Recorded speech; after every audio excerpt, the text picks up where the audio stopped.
Сәлем достар, қалдарыңыз қалай? Берілген өрнектердің көбейткіштерге жіктейді. Көбейткішке жіктейтін формуланы жазып қояйын. Ax квадрат қосылған bx қосылған сыны көбейткішке жіктегенде аны шығарып жүреміз. X азайту x1 және де x азайту x2 мынау жақша. Осы формуламен шығарамыз. Қазір есеп шығару барысында тағы да түсінікті. Егер мен 28-29 есебімді қарамасаңыздар, тағы да қарап кетіңіздер.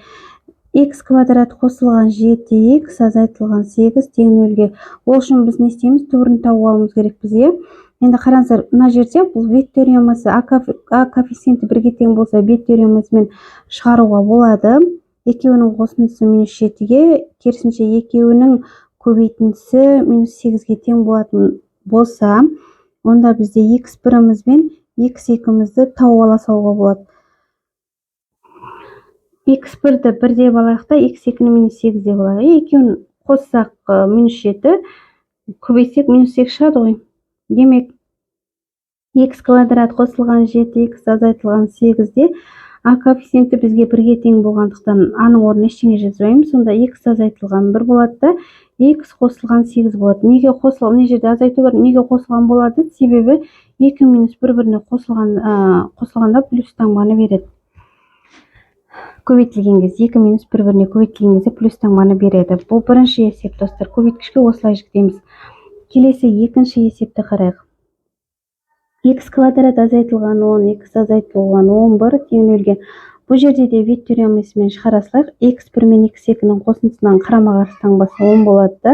x1 мен x2-нің көбейтіндісі мына -11-ге тең деген сөз. Сонда x1-іміз бен x2-мізді тауып алайық.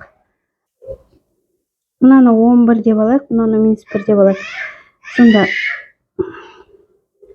енді x квадрат азайтылған 10, x азайтылған 11 көбейткішке жіктесек, а коэффициенті бізде 1-ге тең болғандықтан x азайту 11, x қосылған 1 болады. Болды. Келесі үшінші есепті қараймыз. -2,5 x квадрат қосу 7,165, x азайтылған 5,115 тең нөлге. Теңдіктің екі жағында минуске көбейтіп жіберейік. Сонда 2,5 x квадрат минус 7,165 x қосылған таңбалар өзгереді. -1-ге көбейттік, мынаны қайдан шыққанын түсінікті болу үшін. Енді бұл жерде бет теоремасын қолдана алмаймыз. x1 мен x2-нің классикалық әдіс бойынша түбірін тауып алайық. Минус таңба -7,165 плюс минус таңба түбірдің астына 7,165-дің квадраты 58,10,525 болады екен. Азайтамыз 4-ті көбейтеміз 2,5-ге, көбейтеміз 5,15-ге, 5,115-ге. 2,15-ті көбейтеміз формуладағы 2-мізге. Мына жерде 2 минусымыз плюске айналып кетеді. Енді мына жерде төрдің астын есептесек, мынаны көбейтіп, мынадан азайтқан кезде 7,10,225 шығып тұр. Бөлшектің бөлімінде 2,15-те көбейсек, ол 5. Демек, мына жерде төрден шығады екен 7,165 плюс минус мына жерде 2,165 шығады екен.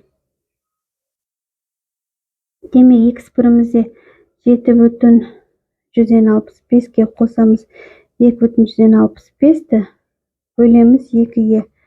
Сонда қосып бөлген кезде 2,106 шығады екен. x2-де 7,165-тен 2,165-ті азайтып, оны 2-ге бөлген кезде 1 шығады екен. Азайтқанда 5 шығады, 5-ті 5-ге бөлсек 1 ғой. Мына жерде мен неге 2 деп жазып отырмын? Мынау 5, мынау 5. Мыналардың барлығы 5, мен 2 деп жазып отырмын. Енді осыны көбейткішке жіктеп алайық.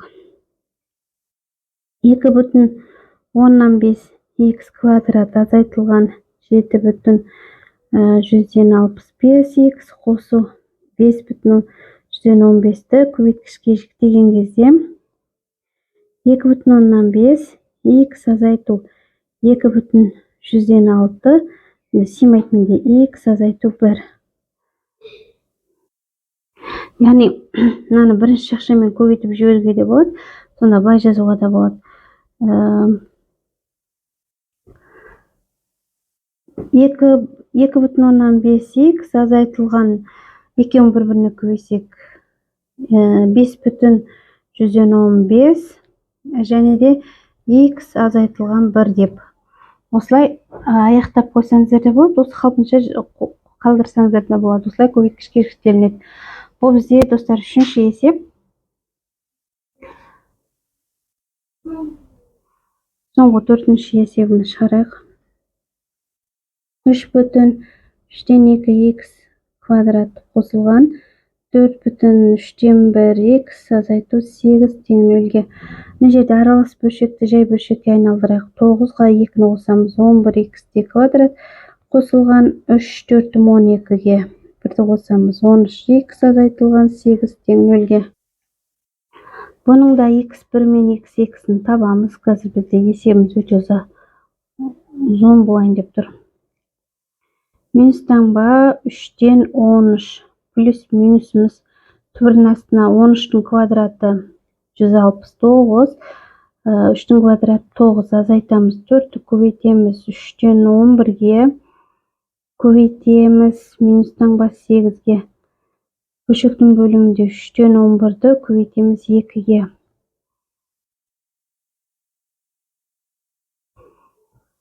Енді мына жерде минус 13 бөлінген 3 плюс таңба минус таңба төртінің астын бір есептеп алайық.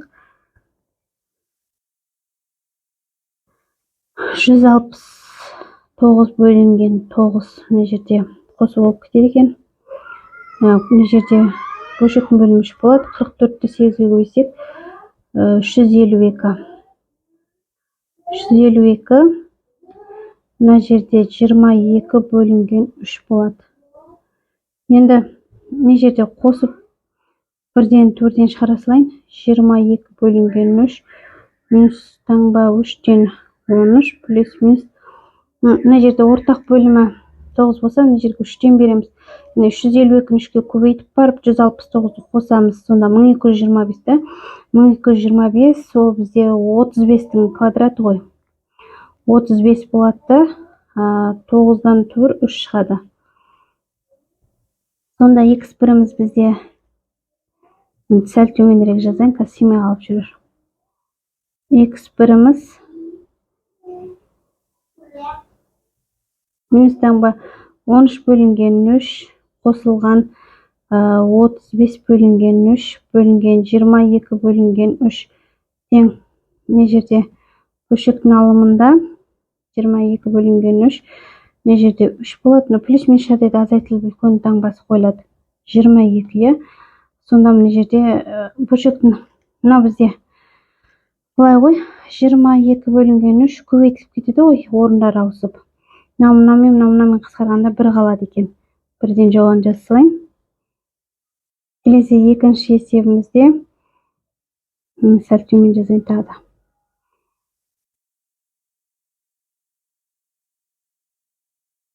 13 бөлінген 3 минус таңба 3-тен 35, мына жерде 22 бөлінген 3, ортақ бөлімі мына жерде 3 болады. 2 минусымыз минусты береді. Қосылады бір-біріне 48. 48 мына жерде 22 бөлінген 3. Бөлшектің алым бөлімін ауыстырамыз. Енді мына жерде ауыстырайын. Минус таңба 48 бөлінген 3-ті көбейтеміз. 3 бөлінген 22-ге. 3 пен 3 қысқарып кетеді. Минус таңба 48 пен 22-ні 11-ге қысқартып жіберсек болады екен. Сонда 2-ге қысқартсақ. Мына жерде минус таңба 11, 2-ге қысқартсақ 48 2-ге бөлсек 24 бола ма? 24.